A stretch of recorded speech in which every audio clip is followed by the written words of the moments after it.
So active directory అనేది ఒక directory service అని అర్థం చేసుకున్నాము.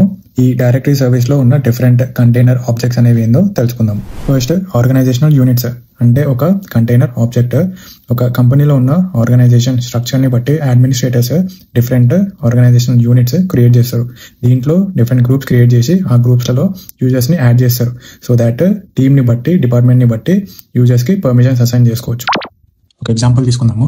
ఈ THM.local అనేది ఒక డొమైన్ నేమ్. దీంట్లో ఈ THM ఒక ఆర్గనైజేషనల్ యూనిట్.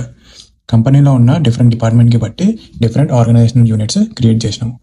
సో ఈ డిఫరెంట్ డిపార్ట్మెంట్ కి సంబంధించిన ఆర్గనైజేషనల్ యూనిట్ ల మల్టిపుల్ యూజర్స్ ని యాడ్ చేసినాము. సో దాట్ వాళ్ళ రోల్ ని బేస్ చేసుకొని పర్మిషన్స్ అండ్ పాలసీస్ అసైన్ చేసుకోవచ్చు. Next forests and trees. First trees అంటే ఏందో అర్థం చేసుకుందాము. ఒక రూట్ డొమైన్ నుంచి మల్టిపుల్ సబ్ డొమైన్స్ క్రియేట్ చేసినప్పుడు దాన్ని యాక్టివ్ డైరెక్టరీ ట్రీ అని అంటాము. మనం తీసుకున్న THM.local అనేది ఒక రూట్ డొమైన్ అనుకుంటే దాంట్లో sub domains like sales.thm.local, IT.thm.local అనేది సబ్ డొమైన్స్. ఇవన్నీ కలిపితే ఒక ట్రీ. ఫారెస్ట్ అంటే ఏం లేదు, సింపుల్. ఈ మల్టిపుల్ ట్రీస్ ని అన్ని కలిపినప్పుడు ఒక ఫారెస్ట్ అవుతుంది. Next domain controller. ఏదైతే సర్వర్ మీద మనము యాక్టివ్ డైరెక్టరీ సర్వీస్ రన్ చేస్తామో దాన్ని డొమైన్ కంట్రోలర్ అంటాము.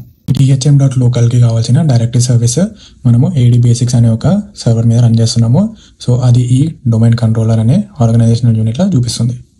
నెక్స్ట్ వీడియోలో active directory users and computers and group policies గురించి మాట్లాడదాం.